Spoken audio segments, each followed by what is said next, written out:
Isang pinagpalang umaga po sa ating lahat. God is good. Amen. Tayo pong mga mananampalataya, tayo pong mga Kristiyano, nung ipinanganak po tayo sa kaharian ng Diyos, tayo po ay lubusang pinagpala ng Diyos. Alam niyo po ba yon? Na tayo ay sukdulan sa pagpapala. Katunayan, dun sa mga nakaraang linggo ng pag-aaral natin, sinabi natin na binigay sa atin ng Diyos ang lahat ng pagpapalang spiritual. Naalala niyo pa ba yon? Ha? Hello? Amen. So, naalala niyo pa yon, ha? At yung katotohanan ito, kapag tunay nating tinanggap at naunawaan sa ating mga buhay, ito yung pagkakataon natin para magamit ng tama itong yamang ibinigay na Diyos sa atin para sa kaluwalhatian ng Diyos. Sa mga pag-aaralan po natin ngayong umaga, si Pablo ay naniniguro na ang katotohanan ito ay tinanggap ng mga mananampalataya sa Efeso. At kaya nga sa kanyang paniniguro, ay sinundan niya yung pagtuturo niya ng kayamanang meron ng mga mananampalataya ng isang panalangin. Kasi sa totoo naman po, ito yung magkakambal ang panalangin at ang salita ng Diyos. Ang salita ng Diyos, natututunan nating mabuti lalo yan sapagkat ang nagtuturo talaga ng salita ng Diyos ay ang Santong Espiritu. Sabi ni Jesus, the Holy Spirit is our teacher. Hindi po ba? Kaya nga, dahil ang banal na Espiritu ang nagtuturo ay para maimbitahan ng banal na Espiritu na yung kanyang ministeryo sa mga mananampalataya na turuan ang mga mananampalataya para magkaroon to ng kaganapan. Si Pablo, alam niya yung gagawin niya, nanalangin siya. May mga kapatid po tayo at yung mga naglilingkod sa Panginoon. Maging yung mga kaibigan kong pastor. Sa aming paglilingkod po, ito yung isang bagay na naging malinaw sa amin. Hindi kami ang bumabago ng buhay ng tao. Kami ay instrumento lang ng Diyos para ipaliwanag ang salita ng Diyos. Pero ang tagapagturo pa rin ay ang Banal na Espiritu. Kaya nga, kapag ang Banal na Espiritu ay kapartner o siya yung nangunguna sa pagtuturo ng salita ng Diyos, siya yung umaabot sa ating mga puso, nagdadala sa ating puso, sa ating kaisipan, ng mayamang salita ng Diyos. At ang salita ng Diyos ang na natanggap, ang salita ng Diyos na pinanampalatayanan natin, yan yung babago ng ating mga buhay. So, samahan niyo po ako. Umpisahan po natin yung pag-aaral sa Efeso chapter 1. Nasa verse 15 na tayo ngayon hanggang 23. Maari po bang maanyayahan ng bawat isa tumayo tayo at basahin po natin ang talatang ito. Ako po ang magbabasa ng odd at kayo po yung even hanggang matapos po. So, ako yung odd. Umpisahan ko sa verse 15. Kayo ang susunod sa verse 16 at tuloy-tuloy po tayo. Verse 15, kaya nga mula nang nabalitaan ko ang tungkol sa inyong pananalig sa Panginoong Hesus at ang inyong pag-ibig sa lahat ng kanyang mga banal,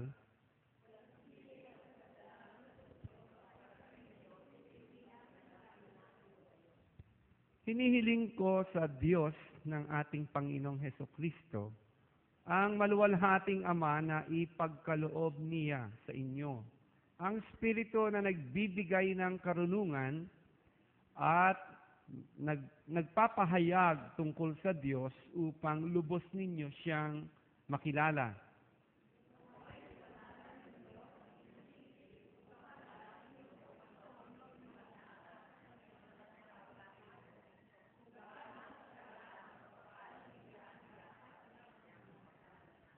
At kung ano ang di masukat na kapangyarihang kaloob niya sa atin na mga nananalig sa Kanya. Ang kapangyarihan ding yon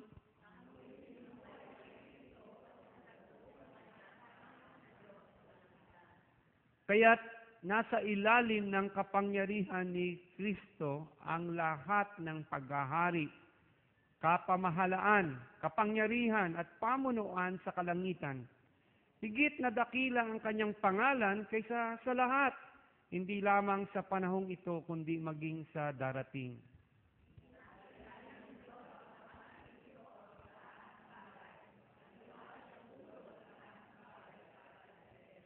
Ang iglesia ang katawan at kapuspusan ni Kristo na siya namang pumupuno sa lahat ng bagay. Manalangin tayo.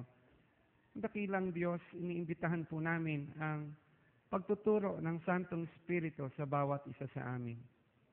Tulungan mo kami, maunawaan po namin ang mga bagay na patungkol sa spiritual. Mabuksan ang aming mga isip, ang aming mga puso, mga bagay na patungkol sa iyo, Diyos. At lumago kami sa iyong biyaya at kaalaman. At makita po ito sa aming pamumuhay sa pang-araw-araw. Sa pangalan ni Jesus. Amen. Naupo na po tayo. Si Pablo, maganda si Pablo kasi alam naman natin, gaya ng sabi nung nina Peter, nina James, nung nagka-problema yung simbahan sa Jerusalem, nung may mga napapabayaang mga byuda sa paglilingkod sa pagkain at nagkaroon ng problema ang simbahan noon, ang sabi ni Pedro sa mga tao ay dapat ang priority ng aming paglilingkod ay ang salita ng Diyos at panalangin. Kaya kung may problema tayong tungkol sa pagdidistribute ng pagkain, sabi ni Peter sa iglesia nung ito ay bagong itatag dun sa Acts, nung nangyari to, mag-appoint tayo ng mga taong gagawa ng mga bagay na yan. Pero kaming mga lingkod ng Diyos, kaming mga pinili ni Kristo, kaming tinalaga sa ganitong paglilingkod, ang focus ng aming mga paglilingkod ay sa pamamagitan ng salita ng Diyos at panalangin. At dito makita natin yung pagtawag ng Diyos kay Apostol Pablo ay buhay na buhay. Kasi nagbahagi si Pablo ng salita sa mga taga-Epeso. Nilatag ni Pablo sa mga mananampalataya ng Epeso yung kayamanang taglay na nila ngayong sila ay nakipag-isa kay Kristo. At pagkatapos niyang ilatag ang katotohanan ito, ay sinundan niya ng panalangin. Yan, nakita niyo yung paggamit ng Lord kay Pablo. Kasi hindi naman si Pablo ang sanhi ng pagtuturo sa mga tao. Siya ay instrumento lang. Pero ang banal na spirito ang kaparaanan ng Diyos. Para yung mga tinuturo ni Pablo ay maunawaan ng mga mananampalataya dun sa Epeso. Kaya nga si Pablo ay nanalangin sa Diyos para maunawaan ang kayamanang spiritual na pinagkaloob na nga sa mga mananampalataya. Alam nyo ba na ang panalangin ito ay angkop pa rin sa panahon natin ngayon? Kaya lang minsan sa panalangin ngayon, Ate Ising, minsan mas na papanalangin natin yung mga nabasag na buto, mabuo, mga may sakit, gumaling. Diba? Hindi naman masama na manalangin ng ganon. Yung pagkain, bigyan tayo ng pagkain, bigyan tayo ng ganito, tulungan tayo sa ganon, pangangailangan katagpuin. Most ng prayer ng mga Christian patungkol sa mga bagay na ito eh. Pero, nung nanalangin si Pablo, binigyan niya tayo ng example ng dapat ipanalangin natin. Katunayan, ako naniniwala, si Pablo, alam niya na ang Diyos magsusupply na sa atin ng lahat ng ating mga pangangailangan. Sabi niya dun sa Philippians 4:19, "And my God shall supply all your needs according to His riches and glory." Ang Diyos na ang magbibigay ng lahat ng inyong mga pangangailangan. Kaya nga kay Pablo, sa pagkakataong ito, ang kanyang pinapanalangin, yung mga bagay na meron na yung Kristiyano. Ang pinapanalangin niya, na dahil meron na mga mananampalataya ng lahat ng bagay na spiritual, ang pinapanalangin niya, mabuksan yung mata ng ating pananampalataya. Makita natin kung ano itong meron tayo dahil sa ating pakikipag-isa kay Kristo. Marami sa mga mananampalataya sa panahon ngayon, naniniwala ako ay kailangan ipanalangin natin ang ganitong panalangin kagaya ni panalangin ni Pablo. Baka marami sa mga nagtitiwala kay Kristo hanggang ngayon, hindi pa rin nila dama o alam kung ano yung meron sila dahil sa pakikipag-isa kay Jesus. Ang basihan po ng obserbasyon ko sa nasabi kong yan ay pagka titignan mo ngayon yung pagpapahalaga ng isang mananampalataya sa kanyang relasyon kay Jesus. Parang minsan sa atin, secondary na lang yung relasyon natin sa Panginoon. Alam niyo po ba yon? Minsan, kung check natin at magiging honest tayo sa ating mga buhay, parang si Jesus hindi talaga pangunahin sa buhay ng isang mananampalataya. Parang secondary lang. Nakikita mo naman yan sa ginagawa natin, iniisip natin, sa schedule natin, at sa lahat ng bagay na tinataglay natin. Parang hindi natin alam na ang dapat nating gawing prioridad sa ating buhay, yung ating relasyon kay Kristo, sapagkat yung relasyon natin kay Kristo, ito yung nagdala sa ating buhay ng lahat ng pagpapalang spiritual. Kaya nga sa pagkakataong mananampalataya tayo talagang wala tayong pagkukulang.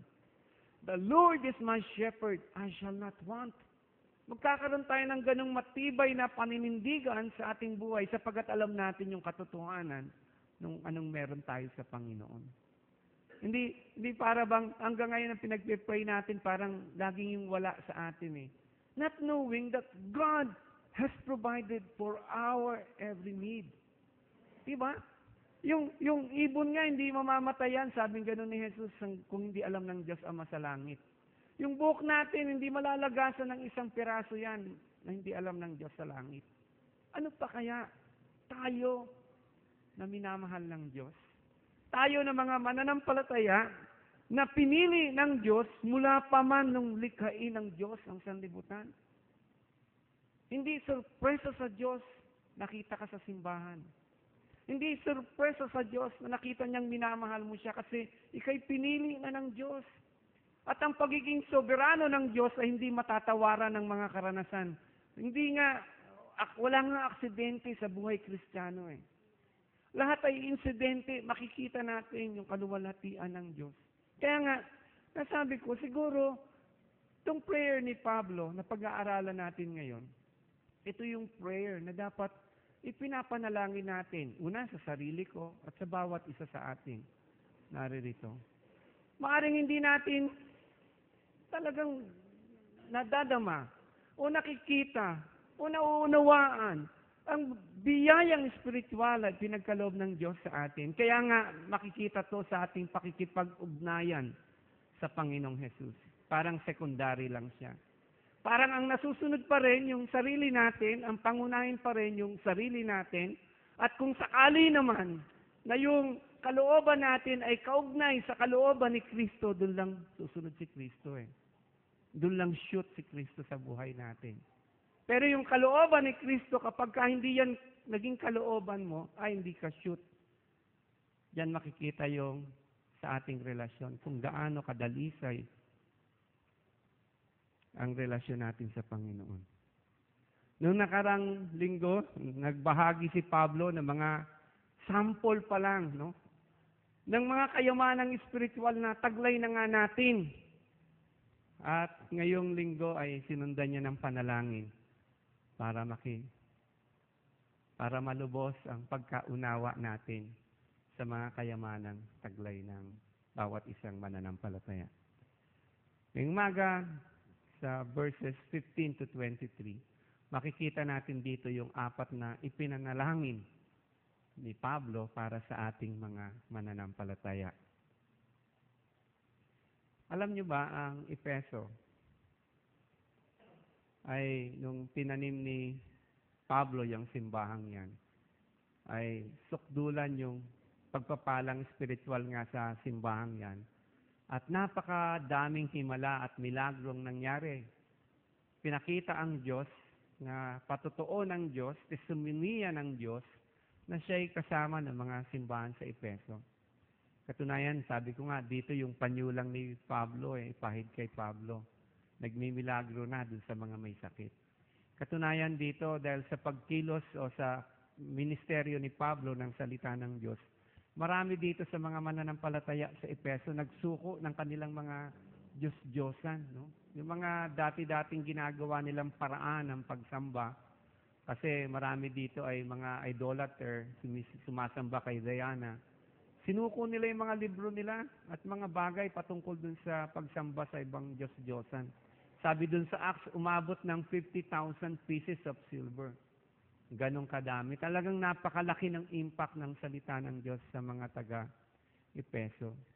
Kaya lang, gusto kong ipagpapansin sa inyo dun sa Revelation. Sumulat ang Lord sa 7 simbahan.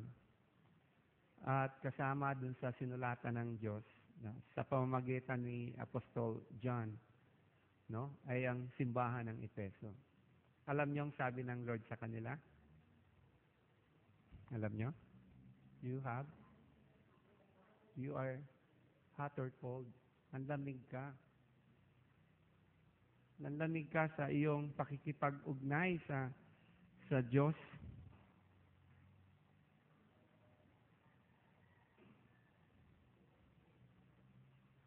Sabi dun sa chapter 2 ng Revelation, nalalaman ko ang iyong kapighatian at ang iyong kadukhaan, dadapat ikaw ay mayaman.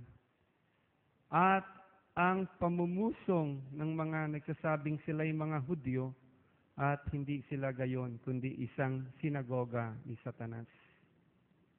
Huwag mong katakutan ng mga bagay na iyong malapit ng tiisin. Narito malapit ng ilagay ng diablo ang ilan sa inyo sa bilangguan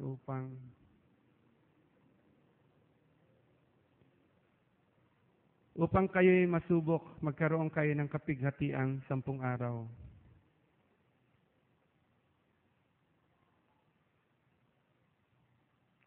Ang mali po ang nabasa ko, ang talata po ay chapter 2, verse 5. Kung alalahanin kung saan ka nahulog, magsisi ka at gagawin ko ang iyong mga unang gawa. Kung hindi ikaw ay paririyan ako at aalisin ko ang iyong kandelaryo sa kanyang kinalalagyan maliban sa magsisi ka. Ang charge po sa kanila ay nasa verse 4. Iniwan mo ang iyong unang pag-ibig. Yan yung simbahan ng Efeso. Maaring tayo nung unang nakilala natin si Kristo, mainit tayo sa Panginoon.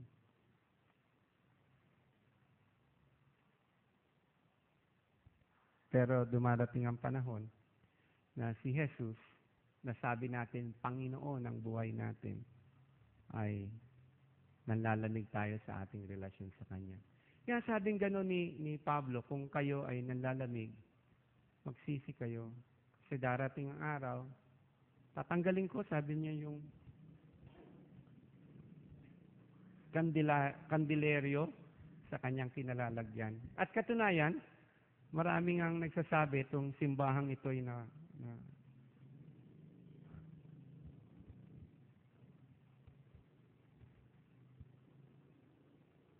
nawala.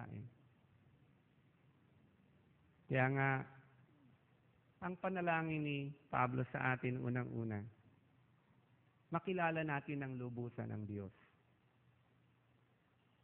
Okay? Sa 1 verse 17, yung second part, upang lubos ninyo siyang makilala. Ito ang pinakamataas na karunungang pwede nating ambisyonin habang nasa lupa tayo. Makilala natin ang Diyos ng buong lubusan.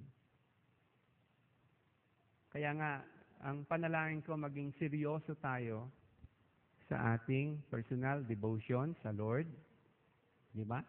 Pakasarap naman. Bakit tayo nagdi-devotion sa Panginoon? Para ba responsibilidad lang yan o obligasyon? O we have our devotion to Jesus. Every day we read His Word. Kasi mahal natin ang Lord. Why do we do things, no? Spiritual things. Is it because we are compelled as an obligation or we are compelled because we love Jesus who saved us? Nakakatuwa yung kwento ni Jacob. Mahal niya si Rachel. Sabi sa kanya nung tatay ni Rachel, si Laban, pagtrabahuhan mo kung mahal mo siya, paglingkuran mo. 7 years. Pero sabi ng Biblia, yung 7 years ay parang sandali lang kay Jacob. Bakit? Mahal niya si Rachel Bakit ang sarap mag-devotion ng isang mananampalataya? Dahil mahal natin ang Panginoon. Di ba? Bakit nagbabasa tayo ng Biblia? Tuwing araw-araw, kapag tayo ay may personal devotion, so nagbabasa man tayo. Dahil mahal natin ang Panginoon. Pag ginagawa natin yung mga bagay na yan, dahil mahal natin ang Panginoon, hindi dahil para pag tinanong kayo ni Pastor, nag-devotion ako. O kaya may masabi lang na kapag-devotion ako, pero bumabaksak yung habang nagbabasa, hindi naman naiintindihan yung binabasa dahil basta mapunta lang dun sa process na sabing nagdi-devotion. Hindi po tayo lalago sa biyaya, karunungan ng Diyos kapag ganito yung ginagawa natin. At baka hindi natin maunawaan ang lubusan. Although sabi ng Biblia, talagang hindi talaga natin mauunawaan ng lubusan ang mga kayamanang ibinigay sa atin ni Kristo. Pero at least, alam natin na meron at pag darating yung mga sirkumstansya ng ating buhay, alam natin na hindi tayo talunan sapagkat alam natin yung yaman na meron tayo sa Panginoon. Sabi dun sa John 17, verse 3, dapat ang mananampalataya ay lumago sa karunungan ng Diyos. Ito ang buhay na walang hanggan, ang makilala kanila. Ang iisa at tunay na Diyos at ang makilala si Hesus Kristo na iyong sinugo. At si Pablo, yan din yung sinabi niya sa mga taga-Pilipos, ang tanging hangarin ko ay lubusang makilala si Kristo, maranasan ang kapangyarihan ng kanyang muling pagkabuhay, makibahagi sa kanyang mga paghihirap at maging katulad niya sa kanyang kamatayan. Ito po yung nangyari dun sa isang mananampalataya na lumalago sa Panginoon. Ito po yung prayer ko sa bawat isa sa atin. Ako pangunahin at bawat isa sa ating naririto. Na lumalago tayo sa ating relasyon kay Kristo. Although gusto kong sabihin, ipagpauna sa bawat isa sa atin, positionally, tayo ay kumpleto na kay Kristo. Wala tayong pagkukulang. Yung maturity natin, that we may be conformed to that position. Ano yung wangis ni Kristo, kaya nga tayo nabubuhay dito, kaya nga ang Diyos nagpapadala ng minsan kabilang mga problema sa atin para matutunan natin mag-respond sa buhay kagaya ni Kristo. Para bang naitatanong natin sa ating sarili, what would Jesus do kung siya ang nasa ganitong sitwasyon ko? Kung ang tayo ay magdidesisyon, what would Jesus do? Diba? Kasi yun yung ultimo na layunin natin, maging kawangis tayo ni Kristo. Kaya nga, ang prayer ko, brothers and sisters, nawa sa ating puso, nandoon yung matinding pagnanasa sa atin, bawat isa sa atin, na makilala natin si Kristo ng lubusan. Ang Sunday service, kulang po. Linggo lang yan eh, isang linggo lang. Iba nga sa atin, uma-attend ng Wednesday, Bible study, kulang pa rin yun.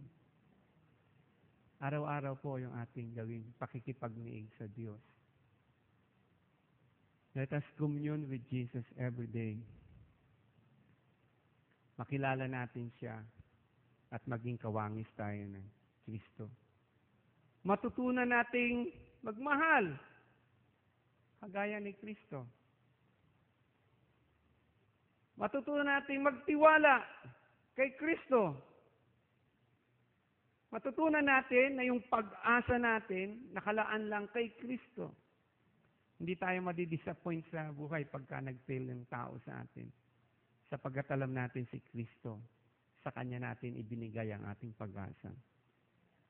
Matutunan nating mag-alay ng ating buong sarili kay Kristo. Matutunan nating maglingkod kay Kristo. At lumago tayo sa kaalaman kay Kristo. Yan yung unang panalangin ni Pablo. Panalangin niya, lumago tayo sa kaalaman kay Kristo. Ang pangalawa, sa panalangin ni Pablo para sa mga taga-Epeso at naniniwala ako para sa atin, mga mananampalataya, sa panahon natin ngayon, upang malaman nila ang inaasahan sa pagkakatawag sa kanila, nasa verse 18a po yun, yung first part ng 18. Upang malaman ninyo kung ano ang inyong inaasahan. Yung inaasahan dyan, sa English, ang translation niyan ay hope sa pagkakatawag sa inyo. Ito yung hope na sigurado. Hindi ito yung hope na baka sakali o sana, kundi ito yung sigurado. Mangyayari sa hinaharap. At kasama sa mga pag-asa po natin, no, na totoong gagawin ng Lord sa atin yung gagawing muling pagkabuhay ng mga mananampalataya kay Kristo. Alam niyo po ba yun na bawat isa sa atin may ganitong pag-asa?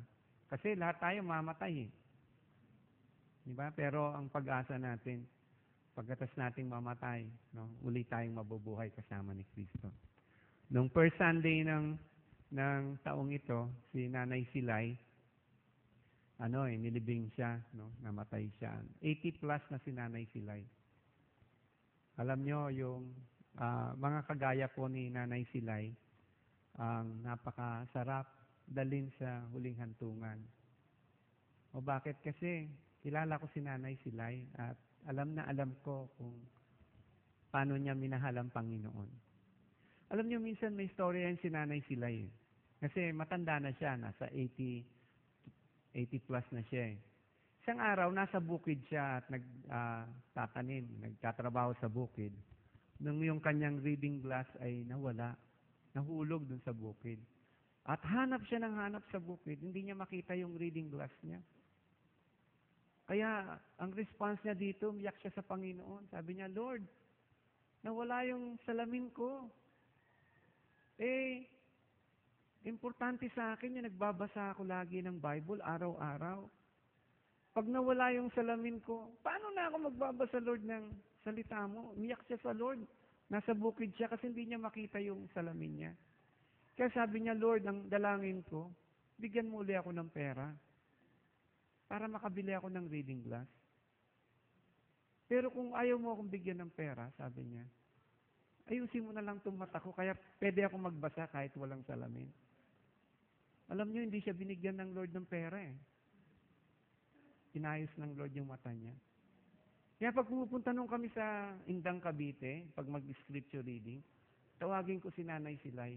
Sabi ko, tawagin po natin si Nanay Silay para siya ay magbasa ng salita ng Diyos. Matanda, 80 years old. Pupunta sa pulpito at magbabasa ng Word of God. Ang Bible niya, yung Bible ng kagaya ng marami sa atin dito, yung generic, malilitang sulat. Nababasa niya yun. At ang puso ko tuwang-tuwa eh. Sabi ko, ito yung mananampalatayang lumalago sa Panginoon. Alam niyo, 80 years old na siya. Pag may gawain sa Indang Cavite, May camp, halimbawa, ang camp doon pang youth eh. Papaalam siya doon sa anak niya, yung coordinator ng camp, sabi niya sa anak niya, anak, sama ako sa camp. Ayaw siyang isama ng anak niya kasi baka nga malamigan yung likod at magkasakit lang. Pero pag umpisa na yung camp, 4:00 pa lang, nandoon na sa camp yan eh. Dala-dala yung banig niya, kumot niya, gamit niya, unan niya, nasa camp at gusto niya mauna sa camp.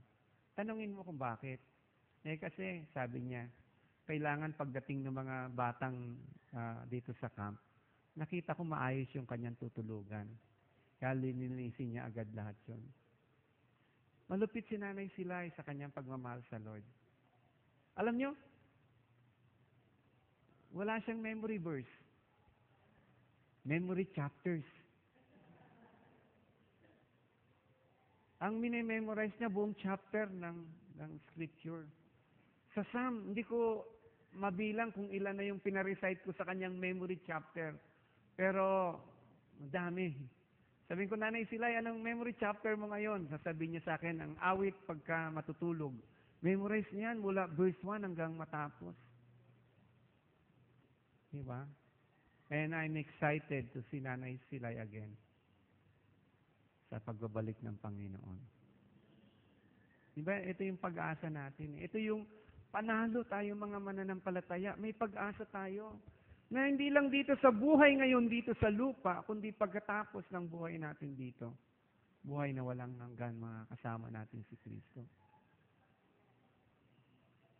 Sa 1 Thessalonians 4 verses 13 to 14, mga kapatid, nais naming malaman ninyo ang katotohanan tungkol sa mga namatay na upang hindi kayo magdalamati. Tulad ng mga taong walang pag-asa.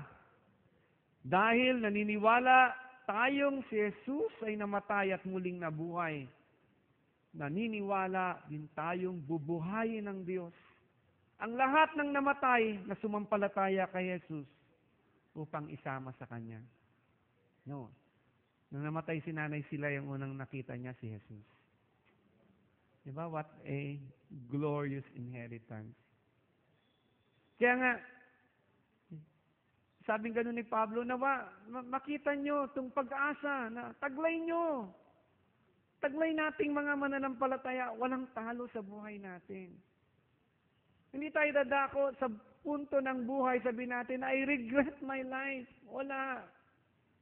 Kasi habang nabubuhay tayo dito, sabi ng banal na kasulatan, sabi ni Jesus, dahil tayo ay nagtitiwala sa Kanya, tayo ay sumasailalim sa pangangalaga ng Diyos na naglikha sa atin. Ingatan niya tayo, tulungan niya tayo, gabayan niya tayo. And my God, sabi ni Pablo sa Philippians 4:19, shall supply all their needs according to the richness and glory of God, the Father. Hindi dun sa yaman ng tao, kundi yaman pa rin ng Diyos. Kaya nga sabi ni Pedro, ang apostol ng Panginoon sa chapter 1 verse 3 sa kanyang unang salita, pasalamatan natin ang Diyos at Ama ng ating Panginoong Hesukristo.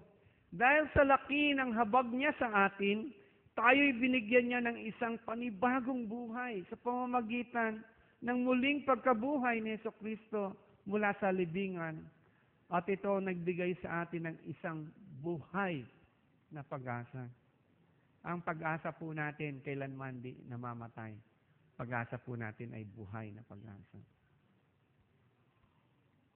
At ang resulta ng pag-asang ito sa atin, palalakasin tayo nito para mamuhay tayo gaya ni Kristo. Kaya nga napakahalaga kay Pablo na maunawaan natin kung ano yung spiritual na pagpapalang taglay ng bawat isa sa atin.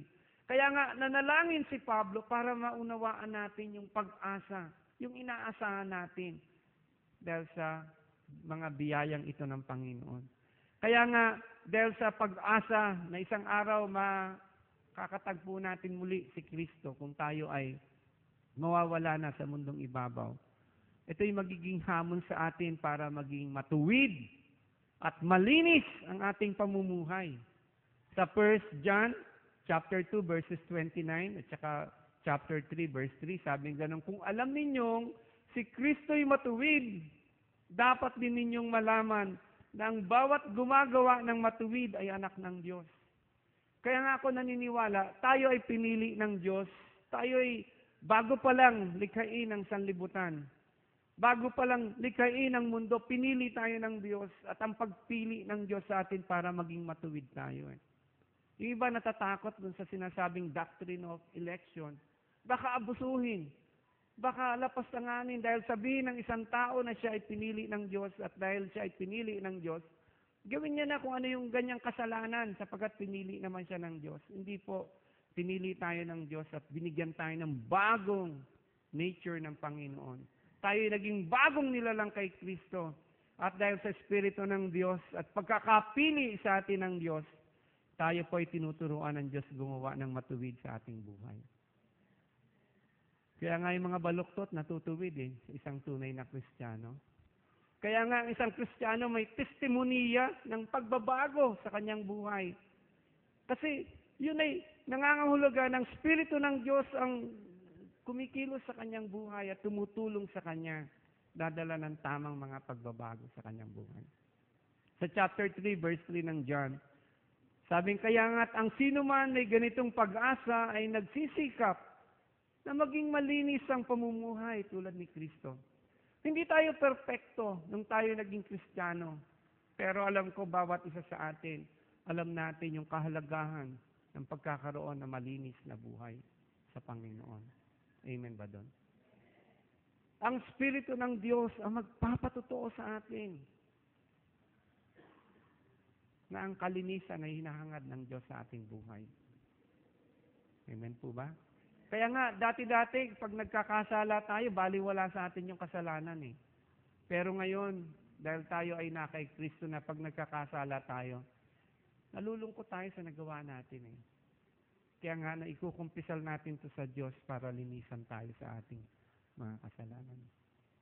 Ang pag-asa na binibigay sa atin ng Diyos ang tuturo din sa atin para tayo ay maging masunurin sa Diyos. Maging obedient sa Panginoon. Tulungan niya tayong sumunod sa Diyos. No? Na ang buhay natin ay magiging markado ng pagsunod sa Diyos, hindi pagsuway sa Diyos. Dahil yan yung Espiritu ng Diyos na siyang kasama natin sa ating pang-araw-araw na buhay. We are the temple of the Holy Spirit of God. Yan ang pagkakaiba ng isang mananampalataya. May Espiritu ng Diyos sa kanyang buhay. Kaya nga sabi ni Pablo, kung wala ang Espiritu ng Diyos sa iyo, ay hindi ka tunay na mananampalataya. Pero dahil tayo ay tunay na mananampalataya, may Espiritu tayo ng Diyos. At ito mag-uudyok sa atin para maging masunurin sa Panginoon. Ako sa aking sarili lang, hindi ko pipiliing magpastor. Ayoko magpastor. Sarap ang buhay ko noon Pero ang Espiritu ng Diyos ang nagturo sa akin, piliin, mahalin, sumunod sa Kanya Espiritu ng Diyos, may milagro yan Milagro yan sa buhay natin Kaya sabihin ng ibang tao, bakit? Ano nangyari? Ba't nagpastor ka? Ang ganda-ganda ng buhay mo. Masaya ba dyan? Malaki bang sweldo? Lahat ng tanong nyo, ang sagot hindi Hindi malaki sweldo. Walang pera nga Pero masaya, oo. Kasi may Espiritu ng Diyos. At hindi pilitan ba? Hindi ba napipilitan ka sa iyong gagawin na natutunan mo maging masunurin nga dahil alam mo may pag-asa ka sa Panginoon. Hindi perpekto ang pagsunod. May mga pagkakataong pumapalpak. Pero ang buhay mo markado ng pagiging mapagsunod sa Panginoon. At hindi lang sa Panginoon, maging pasakop tayo sa bawat isa't isa. Sabi doon sa Hebrews 13:17, pasakop kayo at sumunod sa mga namamahala sa inyo. Sila'y mga may pananagutang mga laga sa inyo at managot sila sa Diyos ukol diyan. Kung sila'y susundin nyo, magagalak sila sa pagtupad ng kanilang tungkulin. Kung hindi, sila'y mamimigati at hindi ito makabubuti sa inyo. Maging sa pagsunod sa bawat isa, lalo na dun sa mga leaders ng church. Tututunan natin yan. Ang pag-asa na meron tayo, buhay, no? Inaasahan natin dahil dito nagiging matapat tayo sa ating buhay Kristiyano. Kasi alam natin sa Luke chapter 12 may storya dito eh. Sabing ganon, yung master umalis, hindi nyo alam kailan babalik. Pero siguradong babalik yung master. Kung sa first hour man, second hour, third hour, fourth hour, hindi natin alam kung kailan. Pero ang isang matapat na naglilingkod, umaasa na isang araw babalik yung kanyang master. Gagawin niya yung kanyang takdang gawain, no? Ng matapat. Kaya nga sabing ganun, mapalad ang isang alipin na pagbalik ng kanyang amo, nakitang ginagawa yung kanyang takdang tungkulin. Kaya nga itong pag-asa na meron tayo sa Panginoon, natututunan din po, tinuturuan din tayong mga mananampalataya na maging matapat sa ating Diyos. Ang pangatlong panalangin ni Pablo para sa mga mananampalataya, maunawaan ng bawat mananampalataya ang pagpapalang nakalaan sa kanila.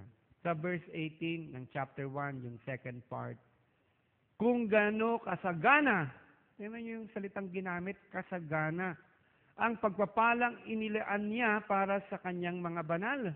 Kung gaano daw kasagana yung pagpapala na inilaan niya para sa atin.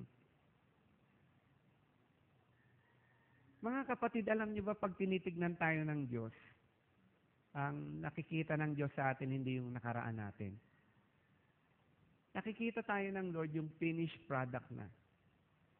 Kung ano tayo pagkatapos nating sumailalim sa paggiya, paggabay ng Diyos.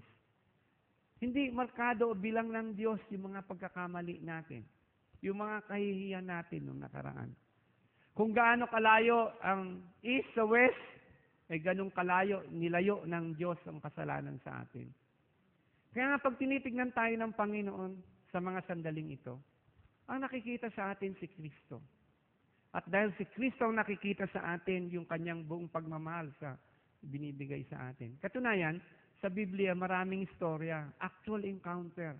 Patotoo, na ang Diyos kasi ang nagplano ng buhay natin eh.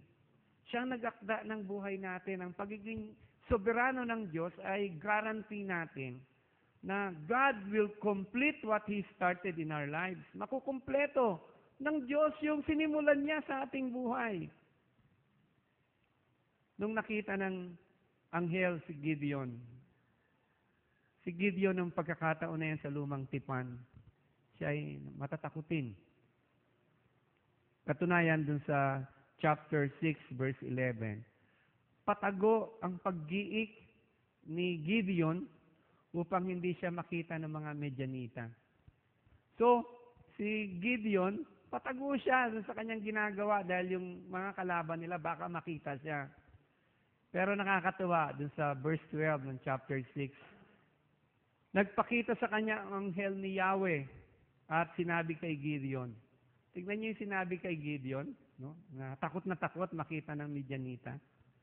Sumainyo si Yahweh. Ang tawag sa kanya, magiting na lalaki. Nagtatago nga si Gideon eh. Tatakot nga siya sa kalaban niya eh. Pero nung nakita siya ng Diyos, hindi siya matatakutin. Ang plano ng Lord sa kanya, maging magiting na lalaki. At nangyari ito sa pamamagitan ng isang matatakuting tao na pinalano ng Diyos maging magiting. Pinalaya ni Gideon ang kanyang bayan sa pagkailipin mula sa Midianita. Si Pedro, noong ang kanyang kapatid na si Andrew, dinala si Simon kay Jesus. Alam niyo nung nakita ni Jesus si Peter, ang sabi ni Jesus sa John 2 tinignan ni Jesus si Simon at sinabi sa kanya, ikaw si Simon, anak ni Juan. Ikaw ay tatawaging Cephas, na ang kahulugan, ang pangalang ito ay Pedro. Yung Simon parang nililipad lang ng hangin. Pero yung Pedro ay magiging matatag. Katunayan, sa buhay ni Pedro, sa maraming pagkakataon, pumalpak si Pedro eh. Sabi niya kay Lord, Lord, kung ikaw nga yan, dahil bumagyo eh, sabi mo sa akin, lumakad sa tubig. No? At sabi ng Panginoon sa kanya, halika, nakalakad si Pedro sa tubig, pero nung natakot siya dun sa mga alon, naramdaman niya, at lakas ng hangin, biglang natakot si Pedro at biglang lumubog. Sabi niya, Lord, tulungan mo ako, ligtas mo ako. At niligtas siya ng Panginoong Yesus. Ito si Pedro, hindi perpekto eh. Minsan doon sa hardin ng Gethsemane, ang Panginoong Yesus ay nananalangin. At sabi niya sa mga alagad niya, lahat kayo ay tatakwil niyo ako. Sabi ni Pedro, sila, Panginoon, pwedeng gawin yan, pero ako never. Mahal na mahal kita. Ang buhay ko, ibibigay ko sa iyo. Sabi ni Jesus sa kanya, Pedro, bago tumilaok ang kambing, ang manok, tatatwa mo akong 3 beses. At nung bago nga tumilaok, tinatwa ni Peter si Jesus. Hindi lang isa, hindi lang 2, 3 beses. Hindi ko kilala yan. No, pero nung una, sabi niya, hanggang mamatay, Jesus, kasama mo ako. Pero alam nyo, alam to ni Jesus eh. Mangyayari itong mga bagay na to. Kaya nga, sinabi niya kay Pedro, etong gagawin mo, Pedro. Ang pagkakaiba lang ni Simon kay Judas, si Simon nagsisi sa kanyang ginawa. At bumalik siya sa Panginoon. Kaya nga, nung bago pumanik sa langit ang Panginoon, dun sa chapter 21 ng 1, may kwentuhan si Jesus at saka si John. At binigyan ng pagkakataon ni Jesus si Peter. Mabalikan yung kanyang kasalanan, hindi para makonsensya, kundi para magkaroon ng paghilom sa kanyang puso. Sa kahiyang ginawa niya sa kanyang mga buhay. 3 beses, tinanong niya si Peter, Peter, do you love me? Sabi ni Peter nung una, opo, Panginoon, alam mong mahal kita.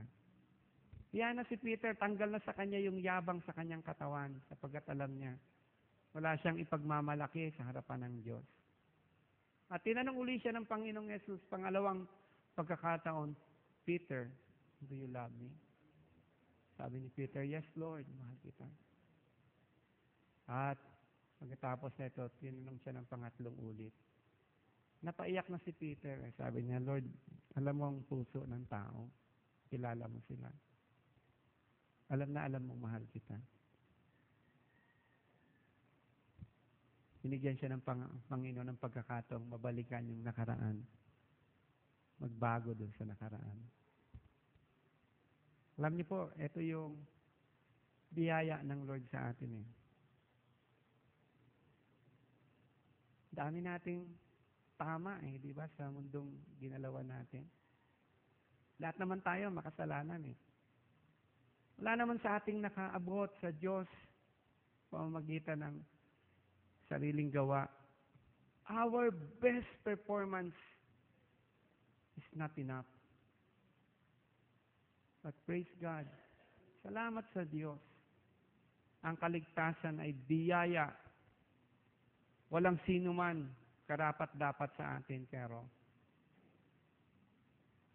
ginawa ng Lord to para sa atin. Alam niyo, ang pangako ng Panginoong Jesus, babalik siya sa iglesia, sa simbahan. At ang babalikan niyang simbahan, walang kapintasan. Hallelujah.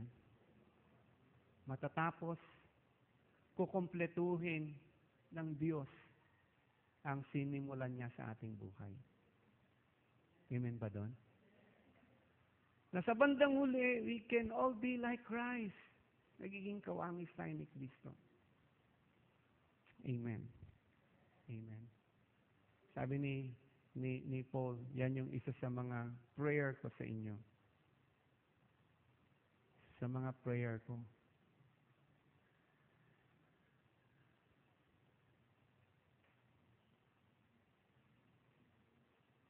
Malaman niyo yung pagkakatawag sa atin. At pagkatapos na ito,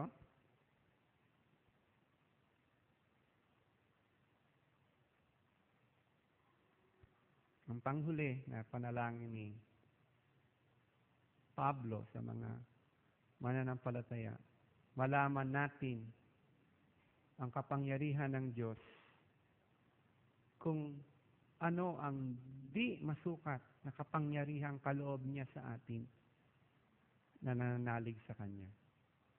Meron daw kapangyarihang ibinigay ang Diyos sa bawat isa sa ating nananalig sa Kanya, nagtiwala kay Jesus. At ang kapangyarihang to ay hindi masukat. Di ba? At ang halimbawang ginamit dito ni Pablo, nang yung ang Panginoong Hesus ay namatay at binuhay na magmuli. Pagkatapos ng 3 araw na siya ay namatay, binuhay siya magmuli. At ngayon, ang Panginoong Hesus ay nakaupo sa kanan ng Diyos. At siya ay naghahari sa lahat ng kapangyarihan, lahat ng pangalan, lahat ng pamumuno.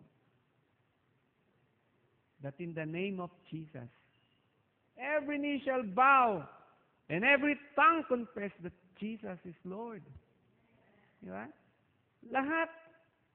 Walang kapangyarihan na hindi saklaw ang kapangyarihan ng Panginoon. At ang sabi ni Pablo dito, ito yung milagro. At tayo yung katawan ni Kristo. Kung si Jesus ay nakuluklok, siya yung ulo ng simbahan, tayo yung katawan ni Kristo.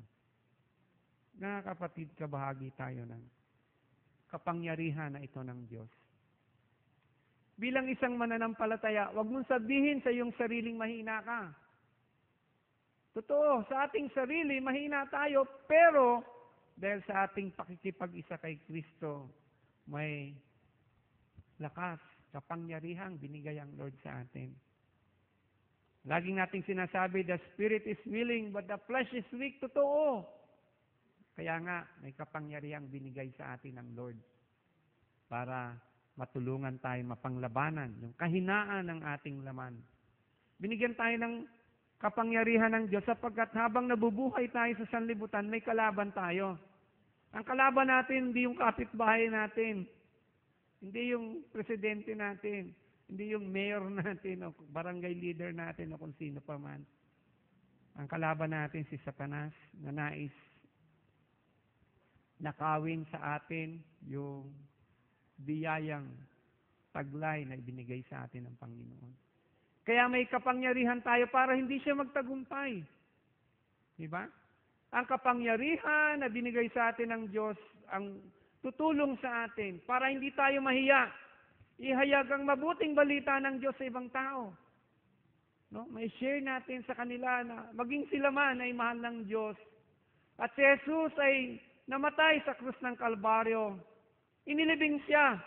Pagkatapos ng 3 araw siya ay nabuhay na magmuli. Ito'y mabuting balita.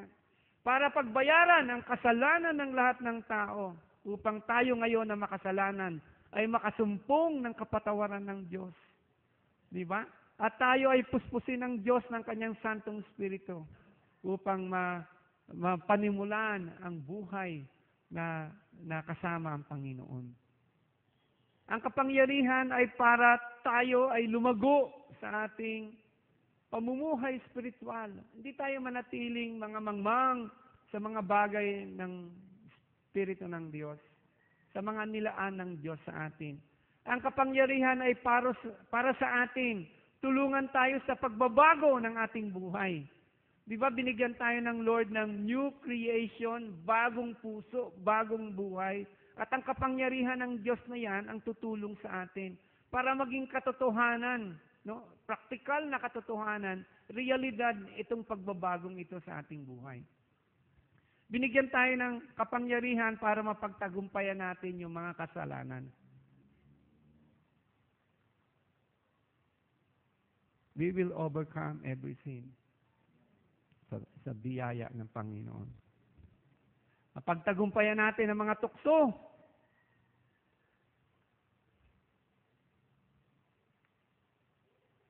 May kanta, di ba? Tukso, layuan mo ako. Kinakanta siguro ni Ate Imelda to kasi boses niya parang si Nora Aunor. Hindi lalayo ang tukso sa atin eh. Andiyan yan, paglabas mo pa lang eh. Baka habang nandito ko sa loob ng church ang isip mo sa isip. Iba ang iniisip mo eh. Sa salita, sa gawa. Iba ang maging tukso. No? Hindi lalayo sa atin yan. Katunayan, pag maging mananampalataya ka, mas parang dumadami yung tukso mo. Pero mapagtatagumpayan natin yung tukso. Pag tinukso tayo, hindi pa kasalanan yun. Si Jesus, nung siya ay nanalangin dun sa ilang, tinukso siya ng demonyo 3 beses. Hindi kasalanan yun. Ang kasalanan yung bumaksa ka sa tukso. Kaya nga, pagka may tukso tayo, praise God, may kapangyarihan tayo mapagtagumpayan yung tukso.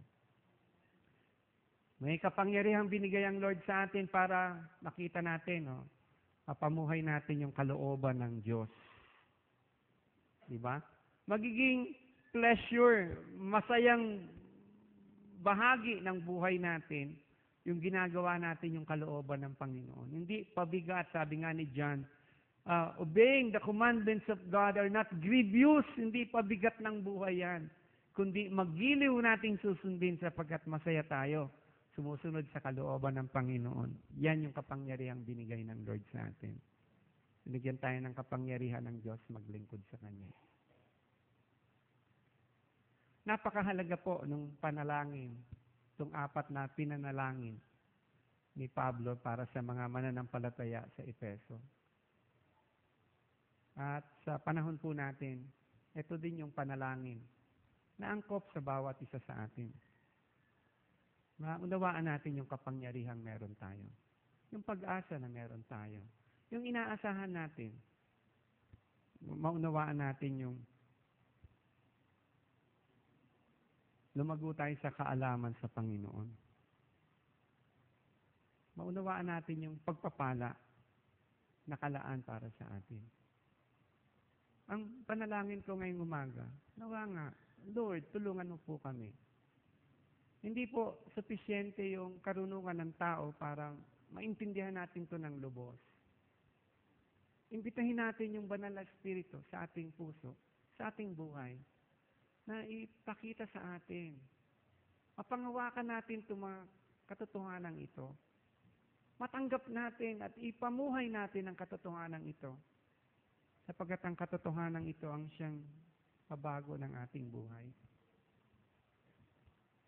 Meron pong isang mayamang tao, periodista siya. At nabasa niya, kasi collector siya ng mga mamahaling mga paintings. Nabasa niya yung istorya ng isang painting. Nasabi niya dun sa kanyang dealer, hanapin mo yung painting na yan. Kasi gusto ko na nasa akin yung painting na yan. Dun sa nabasa niya patungkol dun sa painting na yon, parang na-stir up yung kanyang interest. Sabi niya, kasi yan yung pinakamaganda na treasure na pwede mong maipossess bilang art collector. Sabi nung review dun sa patungkol dun sa painting na yon. Pinahanap niya dun sa kanyang art dealer. Hanapin mo kung nasaan yan at kahit magkano, bibiling ko yan, sabi niya. Ang pangalan po ng taong ito si William Randolph Hearst. Pinahanap niya nga at isang araw bumalik sa kanya yung art collector. Sinabi sa kanya, bossing, nakita na namin kung nasaan yung art collector. Sabi niya, oh, pues, tanungin mo kung magkano, bilhin na natin. Sabi sa kanya ng art dealer, ang 60 po, nasa bodega niyo na pala. Ando doon ang matagal, nakastack up sa bodega niya. Gulat siya, ha? Sa akin na pala yung kayamanan niya na gusto kong bilhin.